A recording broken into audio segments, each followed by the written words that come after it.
live streaming.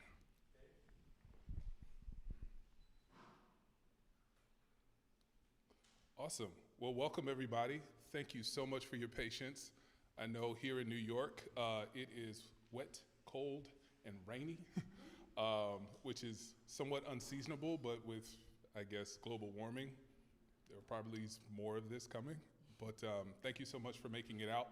For those of you who are joining us live via YouTube, thank you so much for your patience. Unfortunately, we had some technical difficulties. Technology will never work nearly as fast as a human brain, so we try and remain as patient as possible. Well, welcome. I am Jeremiah Ojo. I am the exhibition organizer, and I'm here with Alexis McGrigg. Hi, everyone. Awesome. Want to give special thanks and a shout out, obviously, to our wonderful host, Mr. Richard Beavers himself. Hello, Richard.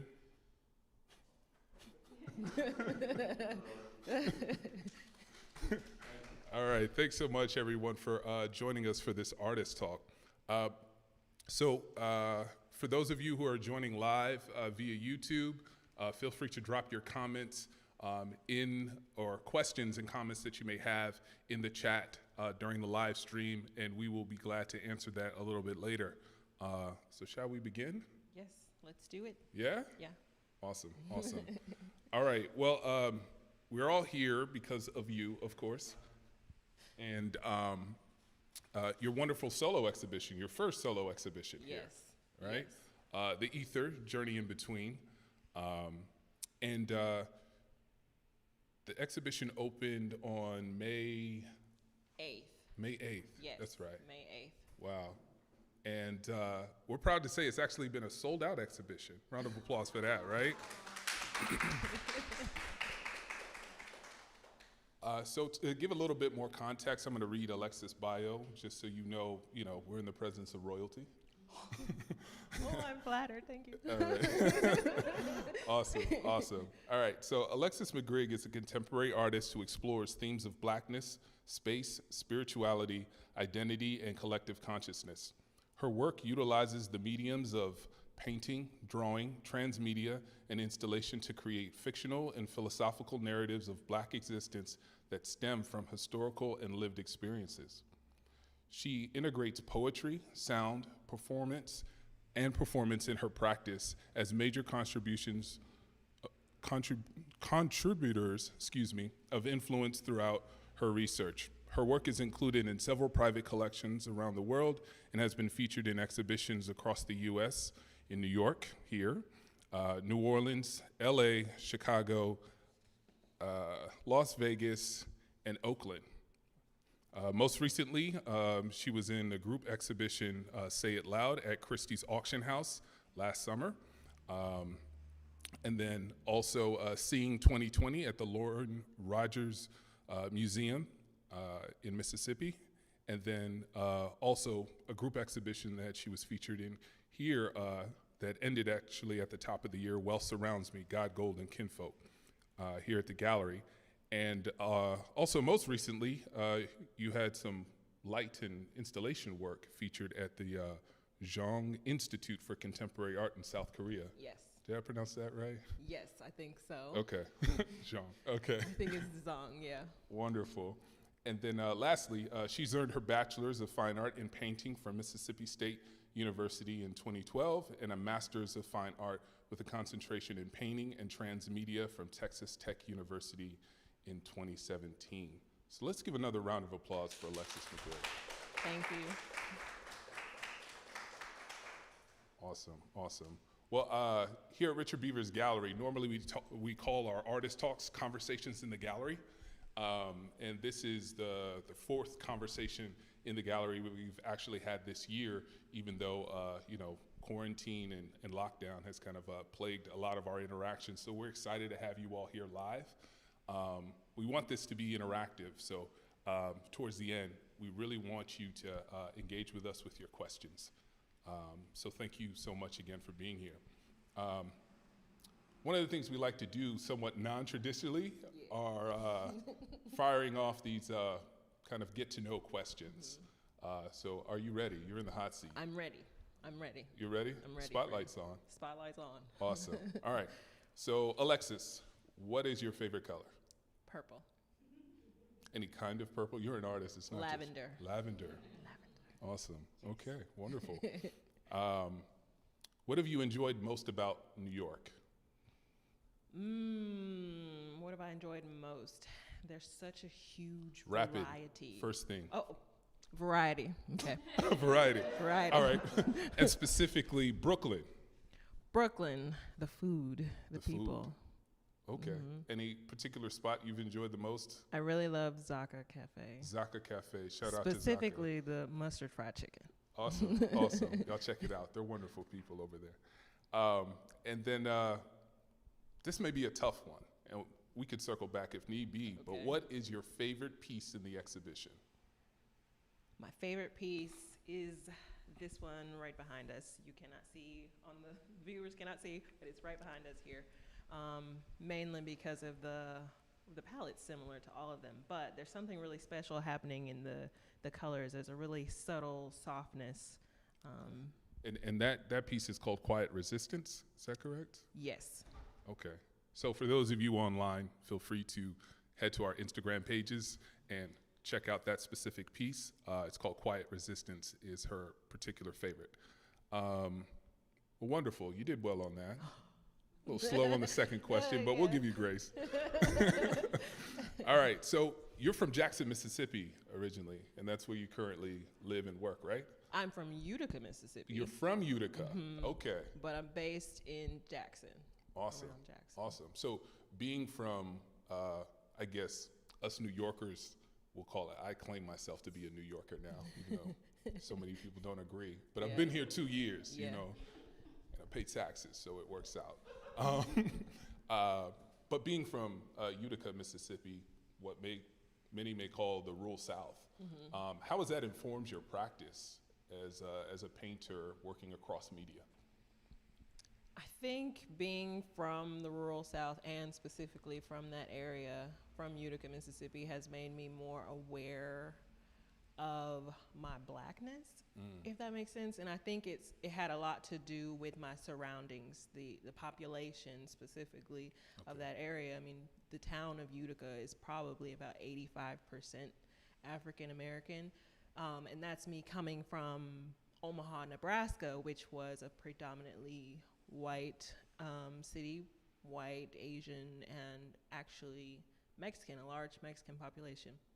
Yeah. And so being there, I mean, I think being in Omaha, I think I wasn't as maybe aware that I was black and there's these other demographics happening, but coming there and being surrounded by black people that look like me all the time, every day, made me more aware of it. And so I think that influences my thinking about myself and my body and how I walk, how I exist. Yeah, yeah. And, you know, blackness is a reoccurring theme within your work, and kind of charting back to not just what we see in this exhibition, but your overall kind of ideas of blackness and how you're exploring them. Has that been predicated on you living in these different spaces where there's a lot of black people to little to no black people, or how would you categorize your idea of blackness and how you've been exploring it?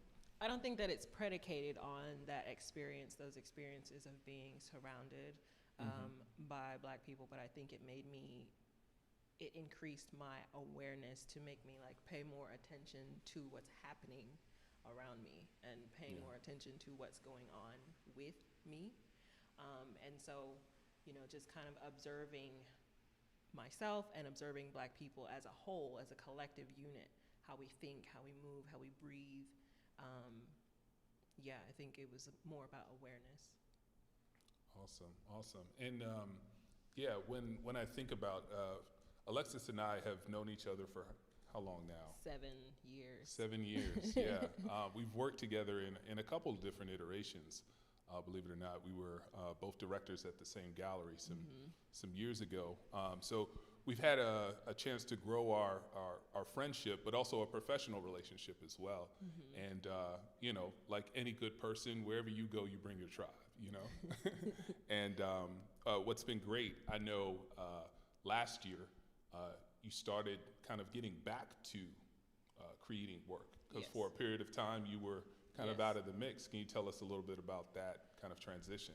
Yes. So, I was in grad school, and coming out of grad school, all of us as artists are trying to figure out what is our next step, what direction are we going, and then there's that, and you want to continue being artists. You have all these ideas, you have this motivation, you have this engine behind you that's sort of pushing you forward. And then you have this battle of, but I must live too. And so I think that's what I personally went through, trying to figure out the best way for me to continue my studio practice and focus and develop that, but also trying to just live. Yeah. So that was something I sort of struggled with, but I always still had this part of me. I still had to keep making. And so it was like I took a hiatus, I guess you could say, from painting until there was an opportunity that had come up with the Mississippi Museum of Art. And they were asking me if I could just basically film myself in my studio practice so they could, have a discussion about it. So I made these 2 paintings, and I remembered, okay, this is what I do. And it's kind of like taking away from my existence to not be doing that. And so it was kind of like this spark. You need to begin again and don't stop. Keep going. And with that, I've worked with many artists, particularly Black artists throughout the diaspora and on the continent, and it's oftentimes when an opportunity is given is really the fire under your feet. Do you, dare I say, regret not continuing your practice, or how do you view that kind of hiatus space in reflecting back? Yeah, so I actually just spoke with someone about this the other day, that you really, coming out of grad school, I didn't realize the importance of continuing making the work. Like, you have these bodies of work that you made while you're studying, and you're holding on to that as you leave. But it's so important to keep the fire, keep working through whatever it is, the ideas. You have to keep moving forward no matter what the transition of your life is taking. Because I hate to say it, no one's worried about the work that you made. They're worried about the work that you're making. And your ideas have to continue developing. If you're not working through, if you're not actually having hands-on experience in your practice, then your conceptual ideas become stagnant. Your methods become stagnant. All the kind of light bulbs that you have as you're working, you miss those light bulbs. You miss those moments that, there might be a breakthrough. You might mess up something or have what you might call an accident, but that accident could tell you the next thing that you need to say in your work. So it's so important to keep going, and I regret that I didn't. I regret that I kind of like paused, because I felt like my ideas paused. And I feel like I could be so much further than I was. And it's interesting because, so many creative professionals, regardless of discipline, not just, visual artists, struggle with that, particularly the ones that are professionally trained or go to school for it. They're like, what's next? And I think in reflecting in the broader obstacle many people just face, especially now, in just finding jobs after school. We know kind of how the economy and things have been going, particularly with quarantine. What are the things that you can incite for yourself? And I think something that was really great with you is, you're in Mississippi. It's not necessarily an art capital, right?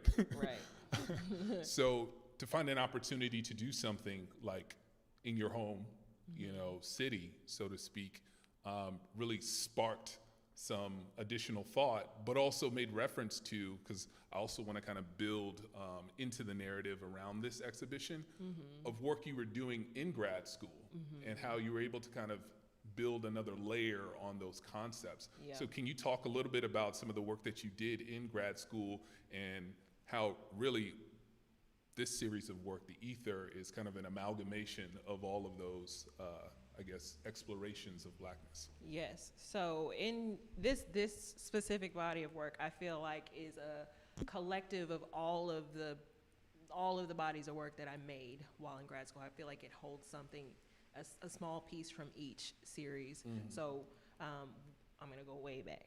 Well, Way it's back. not way back, but it's back.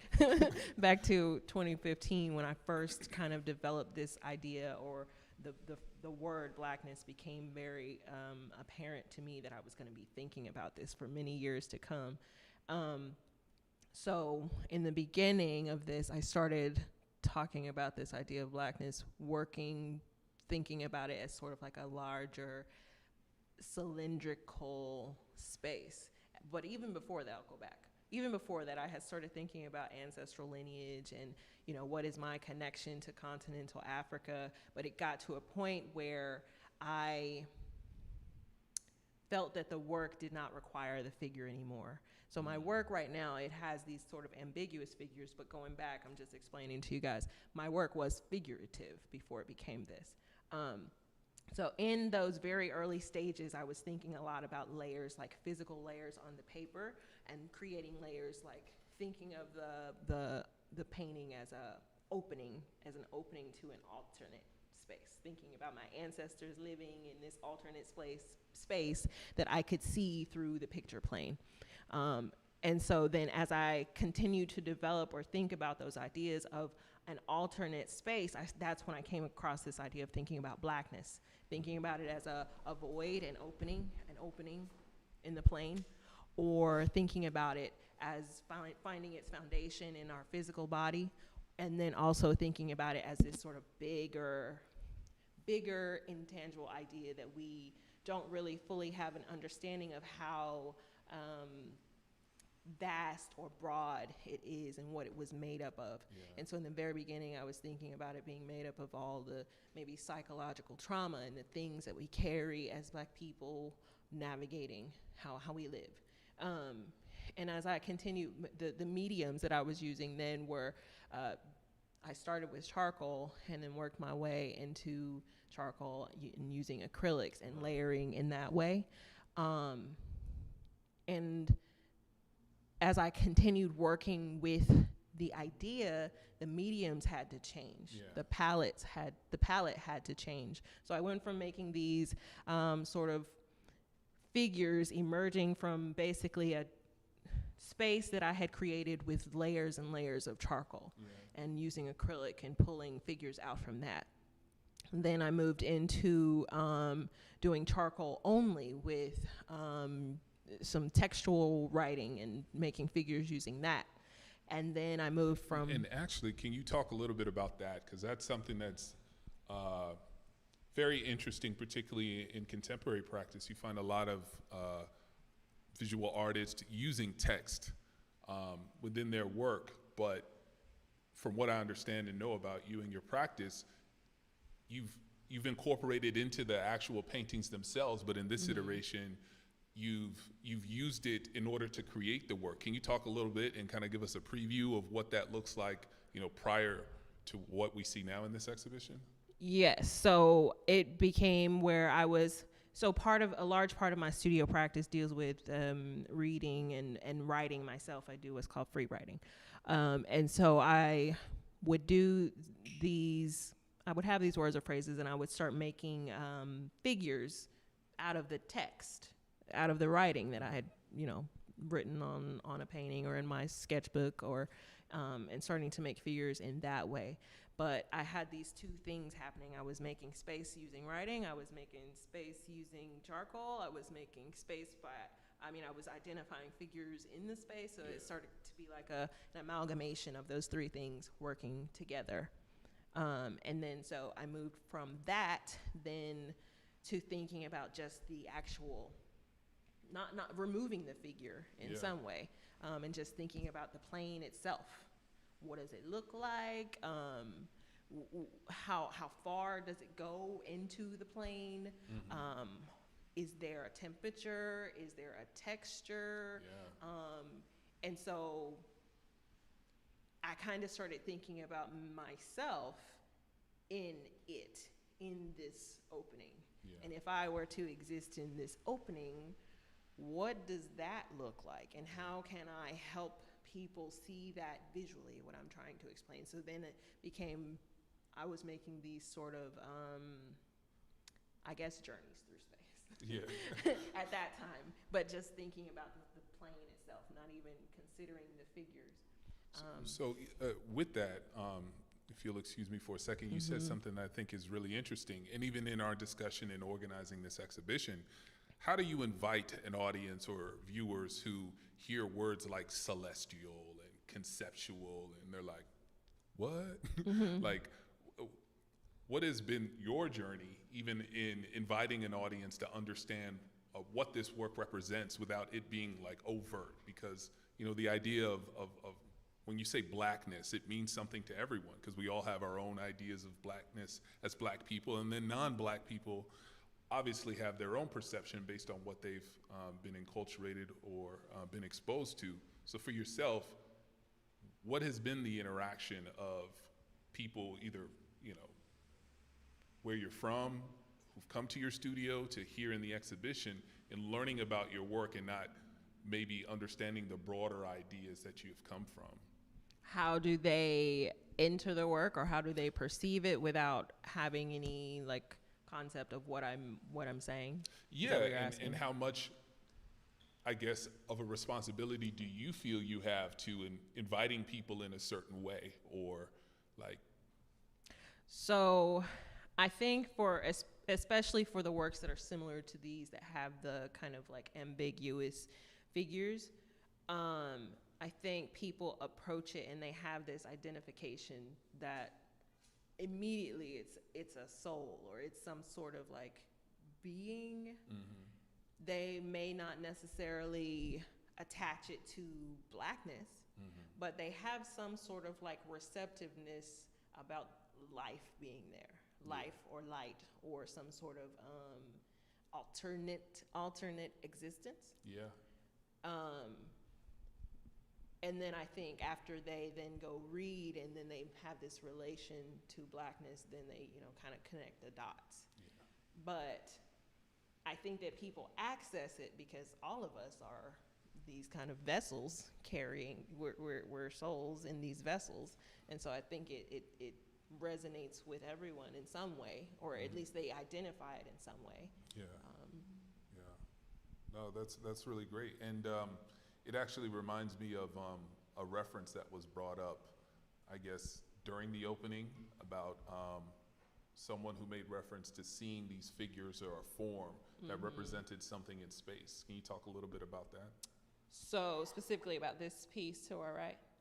Is that what you're talking about? Yeah. A covering for the soul, Yeah. just for you guys watching. Yeah, this large piece. There's a piece in this series called A Covering for the Soul that a person visiting the exhibition said, "Oh, well, have you seen these images? They're called they're from the NASA Hubble telescope." Yeah, they're pictures the of the NASA Hubble galaxy or telescope. They something. take these, you know, beautiful pictures out in the furthest depths of space.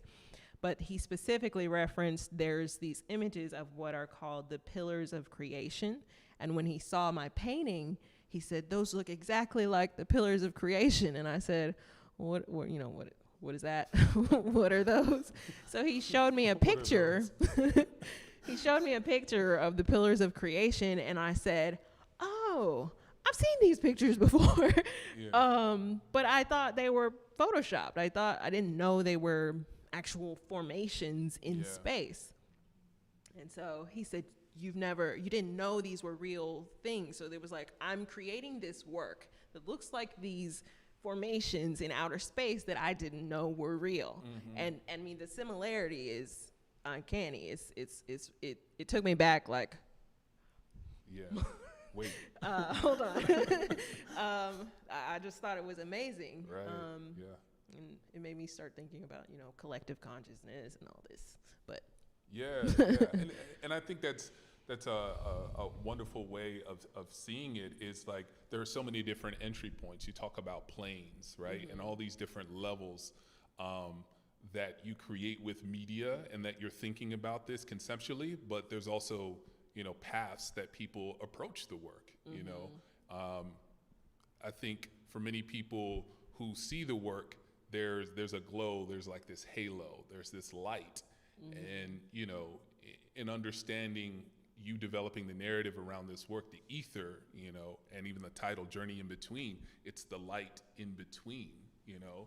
Can you talk a little bit about particularly the process of kind of using certain materials to give that luminance and that yellow glow?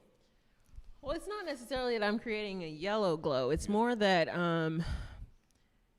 when I start painting, I'm not necessarily thinking about a specific figure or a specific glow that's even going to come from each of them, because I approach all of them. I treat the medium, I use Procyon dyes, I treat the medium more like watercolor than, you know, like a thicker based paint. But I'm usually layering from light to dark. So I really just begin thinking about, I think I'm going to go with a yellow, like we have yellow in these, or I think I'm going to start with a peach, or I think I'm going to start with a very, very light blue. And so then I will go around and I'll layer the first layer and I'll put them down, but always working in a circle on the floor. So all of my works begin on the floor for those of you who are listening. But I will take the water-based media and I just pour around in a circle, just kind of constantly. I feel like I'm dancing around of it when I'm working. I feel like I'm kind of like dancing around, but it's very methodical, I guess, because I'm making these circles, but I'm not controlling how the water is moving on the paper. And so I just continue working with whatever colors I feel should come next. But still thinking about light to dark, that's the technical part of it. But as I pour the various colors on there, they start to make these different shapes. And as they make the shapes, I allow the shape that it's making to guide me on what color to do next, because sometimes the colors, they interact, they kind of mix together. They might make, you know, if I've got yellow and I've got red, now I've got red orange, and do I want to put blue? No, I'm probably going to go with magenta, or you know, thinking about it like that. But allowing the water to move as it needs to move on the surface, and following the water. And so I'll just keep layering with some thinking technically about how the shape is going to form. I'm looking at what's happening. I'm looking at the shape that it's making, and in some ways trying to control, but not really being in control. So making a circle, or thinking about a head figure and shoulders and body, and working around it in that way. But it still moves how it. It's water. It's water. And water, you know, does what it wants to do. You know, and that's really interesting. I mean, a lot of painters tend to be intuitive. You know, they respond to the colors, particularly, you know, thinking color theory and other things to make sure that it looks a certain way. But with water and it's pooling and then also drying, I'm sure you get a different effect within hues. Yes, definitely. When layering the dye, it looks like it's going to be like a deep, rich color, but you're really not sure, or I'm really not sure. It's kind of like playing roulette. I'm really not sure if it's going to maintain that richness, and it also has to do with the amount of pigment that I'm putting in the water. So in the beginning stages, I start with just smaller amounts, but as I start approaching the end, I start putting much more dye into the water. And then also, as I'm kind of moving through those layers, I start forcing the shape. Maybe forcing isn't the right word. I start forming the shape more, or using less water as I pour onto the surface, and moving the water. Got you. So, you know, the more water I use, the less control. The less water I use, the more control I have on the shape that it's starting to take, or to try to like finesse it into the shape that it's already making. No, that's a really beautiful process. It also makes me think about the contrast between works on paper and canvas. So where we're sitting here, I think you all can see online, we're sitting in between Tempestuous Twins 1 and 2. Yes. And then No Beauty to Bear here Yes. in the center. Yes. Can you talk about either the challenges or how you were guided by certain kind of the call and response of materials and how they're setting or not setting or drying between canvas and paper? So the two materials, paper and canvas, are obviously, because of what they're made of, are much different. But the paper seems to me, in my personal opinion, is way more absorptive, if that's a word. It absorbs more than canvas, which is confusing because canvas is cloth. Yeah. It has fiber, and it should be able to receive the dye that I'm applying. But canvas, in some ways, repels the dye. So I really have to kind of like work it into the surface. Yeah. And I have to spend much more time in the application, in the way that I'm applying it, than I have to tend to the paper, right? The paper kind of takes the water and lets it soak in. Yeah. The canvas, I must physically work it into, with my brushes and, walking around with my hands and rub the surface in order for it to receive it. Yeah. And there are a lot of challenges with canvas and maintaining this sort of consistency of mark making between canvas and paper. But as I was telling one of our guests today, they both have sort of have unique qualities about the mark making that's made. And particularly, there's two different kinds of canvases. You guys probably don't know that. There's two different kinds of canvases that are in this exhibition, and even those two different types of canvas take mark making very differently. For example, a covering for the soul, the lines, the edges, that kind of canvas allows it to kind of gently spread instead of it kind of like the dye sitting on the surface, right? So that's what happens with this is just kind of regular duck canvas, right? And it sits on the surface. So if you look at this piece here specifically, you see these kind of like, you can see the edge of the droplet, right? Yeah. And that's how it is when I apply it. If I drop the water on there and I let it stay in a puddle, I let it stay in a pool, because if I move it, now I'm getting this, right? If I add more water, now I'm getting these soft edges and things like this. But in order for it to maintain this kind of like rigid textural, I must let the water sit and absorb as it's going to without manipulating it. Wow. So much more labor in the canvas work for sure. Much more labor in the canvas works. The paper works require labor, but they don't require the physical effort, right? I can lightly apply the dye to paper and let them sit and let them rest. They're much more delicate. The canvas works are much more, I would say, vigorous in the application process. Yeah, that's very interesting. And it also makes me think of, again, your kind of conceptual idea that you're building from, this idea of blackness, right? That, we all have heard blackness isn't a monolith. In looking at the colors and how they're received, it makes me think of like blackness and skin tone and the vastness that you find within not just our skin tone, but experiences, right?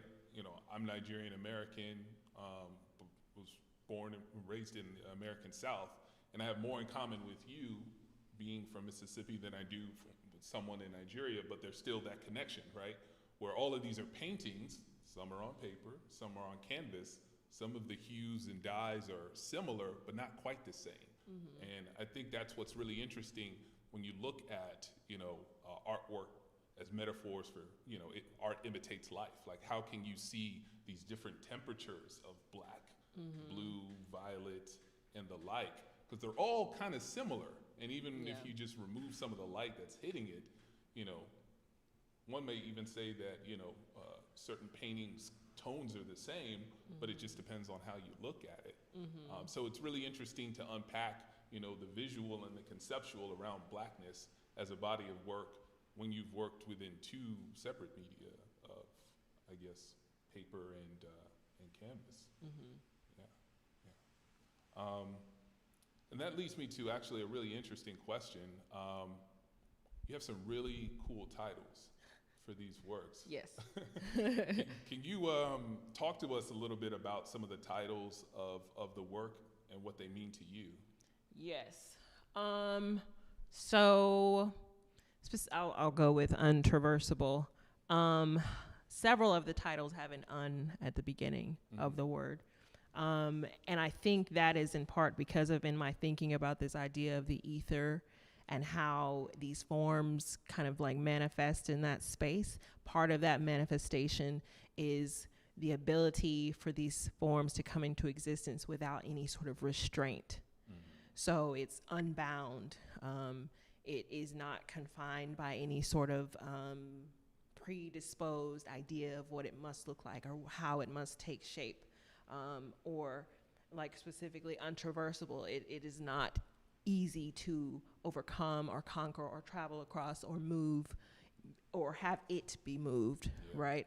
All of the figures, I think of them as these sort of defiant beings that however they come into being is it's raw and it's visceral and it is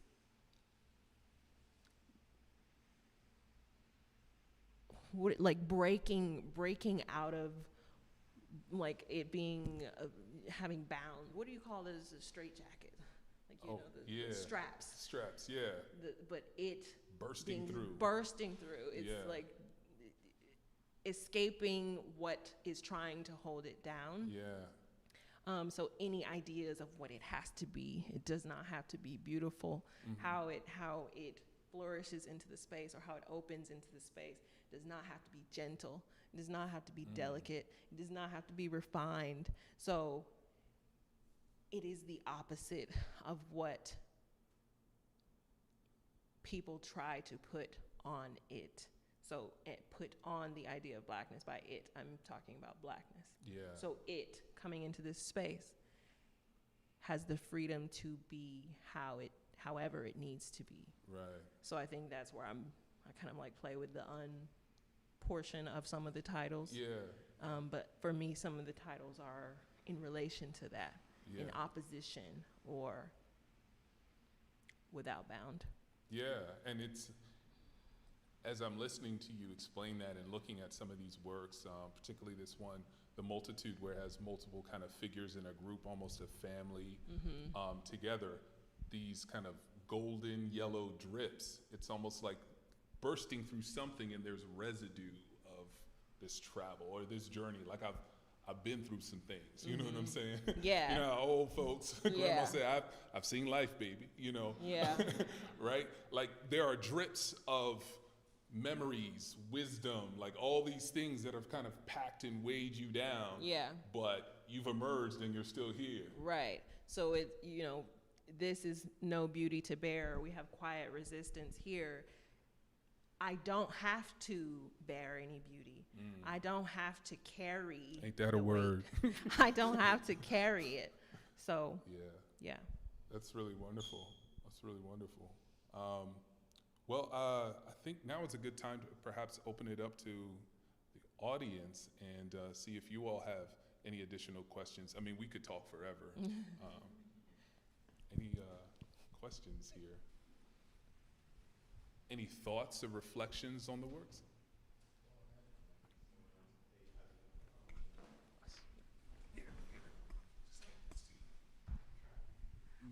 Thank you so much. Your exhibition is beautiful. Thank you. You talked about your process in regards to working on paper and two types of canvas. Do you have a preference?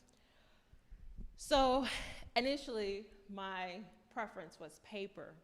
But as I started developing these works on canvas, I think I've been drawn in more to the works on canvas because I feel like there's much more depth that can be created. There is depth in the paper works, but I feel like because of the resistance of the material itself and its relation to the content, I feel like I'm probably going to be leaning into the works on canvas a lot more because I feel like I can continue really building on that, building on the application, building on the idea as well.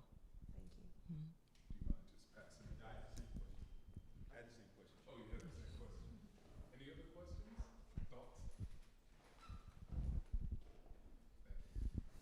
I was particularly interested in your thought process while you're in the motion of creating these pieces. Like, were you particularly thinking of anyone you're personally close to, or were you just thinking of Black community in general?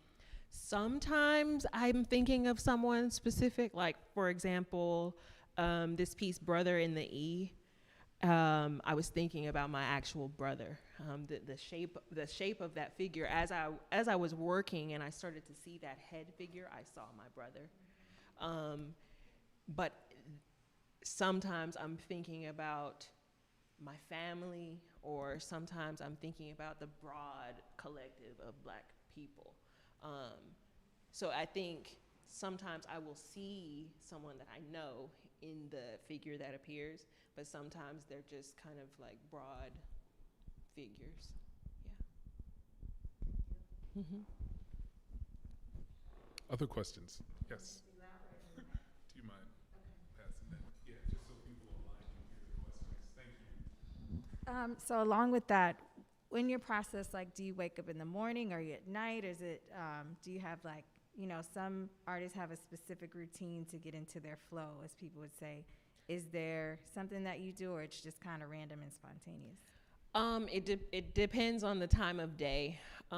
So in the morning, I will tend to come into the studio early in the morning, about 5:30, and I'll just I'll look at the application from the previous evening, and either I will, and it also depends on what stage I'm in the painting and drying process. So if I'm toward the end, I'll spend a lot of time just kind of like looking and observing to try to figure out, okay, what layer needs to happen next, or if I'm approaching the very end, or if there's just one more layer that's happening. But I spend a lot of time looking and watching, especially towards the end. But in the evening time, I will kind of come in, I will look and kind of sit with the works for a period of time, and then I will decide what palette I'm going with, you know, what colors I'm gonna work with. And then I'll just begin working. I just start moving, just start painting. So I meant more like, do you put some music on? Do you have a mood? Do you so, like to have okay. Yeah, so I don't listen to any music when I'm working. Part of my habit in coming into the studio, I'll come in and I'll sweep. I think it has something to do with me thinking about the kind of like material buildup, or any kind of like debris that is just collected on the surface. I'll sweep, and then I'll sit. I don't listen to any music. I might read. I'll bring a book and I'll sit there and I'll read a little bit, and then I will watch. I know it sounds very boring, but that's a part of it. And sometimes I don't even work. I don't even paint. I just look at them. And that's sort of like my thing. I sweep, watch, work. Or sweep, watch, read, don't work. I think it's beautiful that you say sweep. I've never heard someone say that, because as you said it and the type of work that you're doing, I think my family's from the South. My grandfather used to sweep, and when he had Alzheimer's, he would sweep. That was his thing. And yeah. So when you say that, you know, it makes me think of like, you're almost staging your space, you know, clearing out space for something new to come in. So it's really beautiful. Yeah, and I think it's like you know, when you're washing dishes, you're thinking about something, and so you're doing an action, but your brain is turning about whatever the content is. Yeah, it's meditative. Yeah. Great question. Other questions? Thoughts about the work? We have a question from online. Oh, okay, great. Thank you. Awesome. All right.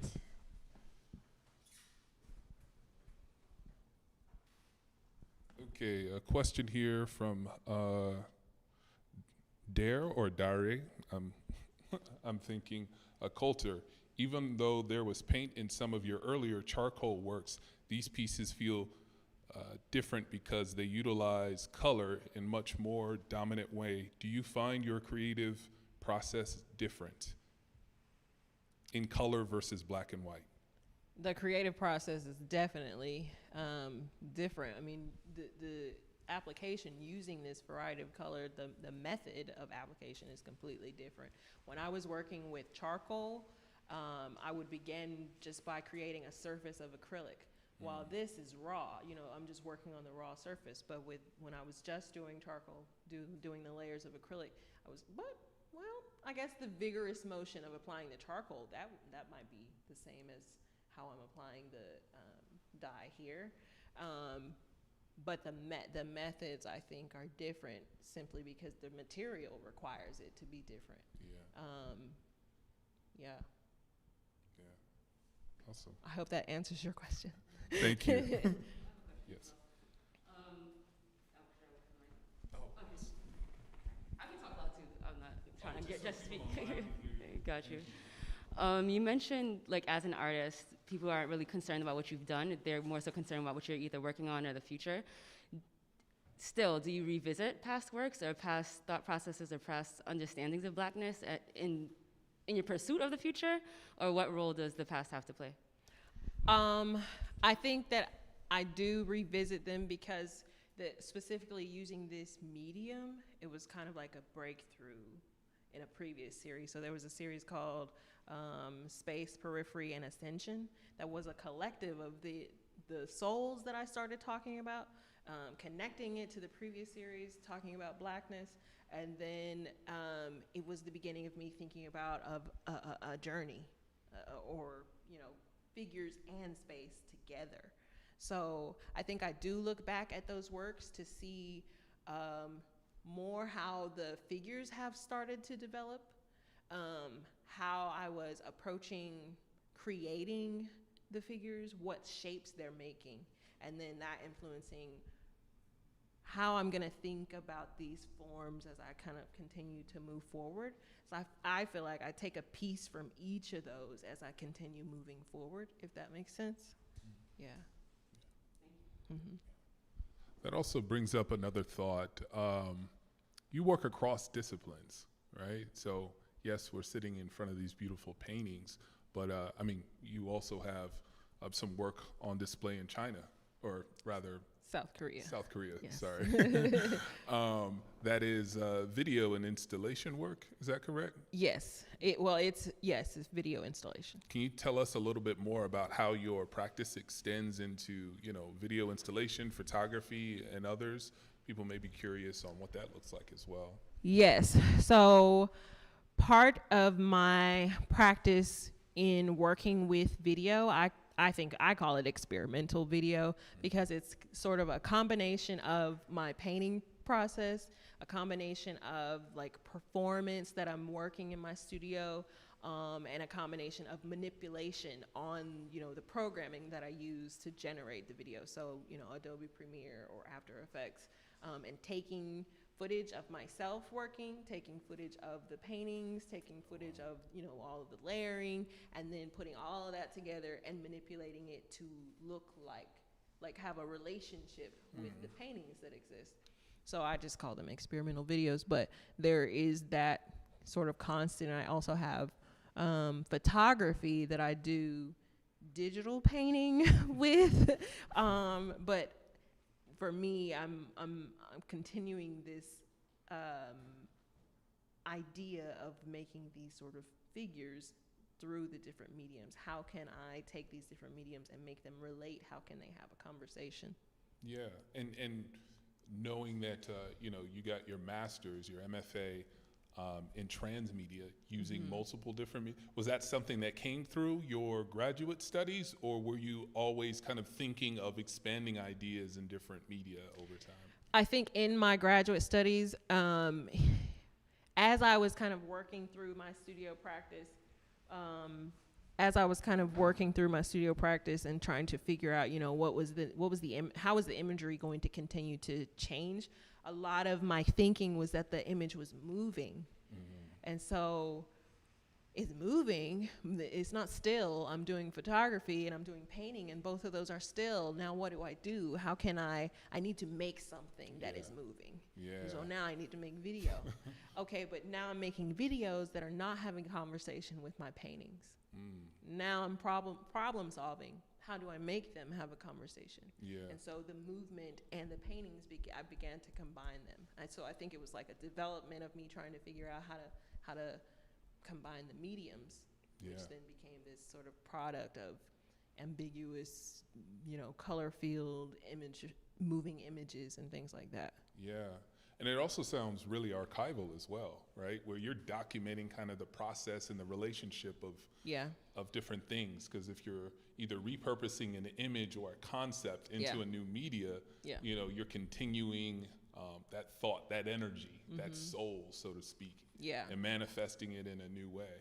Yeah, and I think even in the video work that I was making, it transitioned in the same ways that the images in my work transitioned. So, earlier on, I was doing very figurative portraits, and the videos that I was making were videos of me, videos of a figure dancing, moving, performing.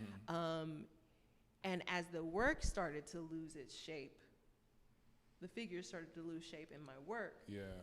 The image of the videos started to lose it wasn't required to be a physical, identifiable form anymore. So. Awesome. Well, thank you so much. Are there any other questions that we may have here before we close out? Yeah. I guess right now, what are like the top 2 or 3 artists that inspire you to do what you do? Top 3 artists that inspire me to do what I do. I would say, I'm not going to say visual artists, because a large part of what I'm constantly influenced by, and I mention it all the time, you probably can pull it up in every video that I've spoken about, is dance. T. Lang Dance Company specifically. I feel like every time I see the movement of her performances, it sort of sparks a compartment in my brain. But I'll say T. Lang Dance Company. Also, I will say I'm still influenced by Mark Rothko. Maybe it's the colors, the palette. I don't know. I also look at Radcliffe Bailey. He does sort of like Afrofuturism. Turquoise Dyson, I love her. She lives here in New York.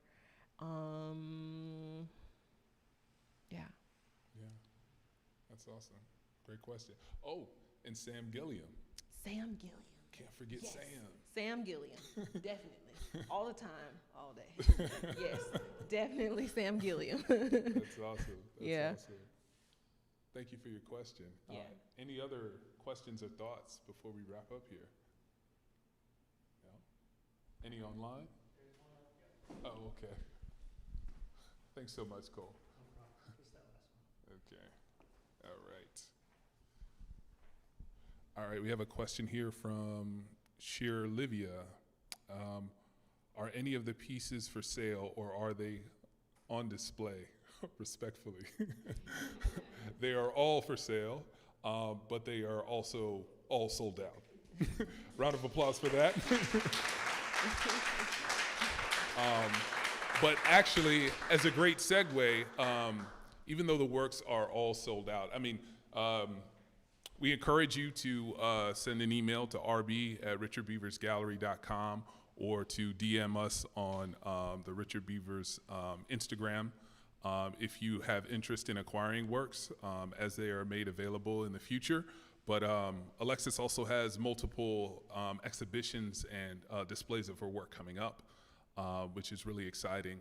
She'll be participating in a group show that will be here in the gallery that I too will be organizing in September, and then the Untitled Art Fair at Miami Beach in December during Art Basel Miami Beach. That first week of December, her work will be featured there. But also, and I'm excited to say, next year, April 2022, a solo exhibition with Almi Reich in Paris. In Paris, France. So our girl is international. Not just South Korea, Paris. Yes. So many great things are on the horizon. It's been a great pleasure to not only work with you, but you're a friend. You know, we've been at this for a while, you know, in different arenas. So it's been great to, you know, kind of come full circle here in New York and be able to collaborate in this way and work with Richard. You know, Richard is a great dealer, friend as well, you know, and has built a really wonderful community that is centered around social change, activism, wealth, development, and knowledge. Like, if you're in Bed-Stuy, this is where it's at, you know what I'm saying? So thank you, Richard, again, for your continued support and elevation for voices from all over, you know. And this is a great hyperlink to global culture, but specifically Black culture. So we thank you all here who have braved the rain and the cold, oddly cold weather in May. And thank you all online. We appreciate your patience in migrating over to YouTube versus Zoom. Yes. And yeah, let us know if you have questions. The exhibition has been extended. Initially, it was due to close on the 5th. It'll be open, still on view until the 18th. So keep in touch with us on Instagram at Richard Beavers Gallery. For myself, you can follow me at Ilekun Wa. And then Alexis, you're... Yes, you can follow me at Alexis McGrigg on Instagram and www.alexismcgrigg.com.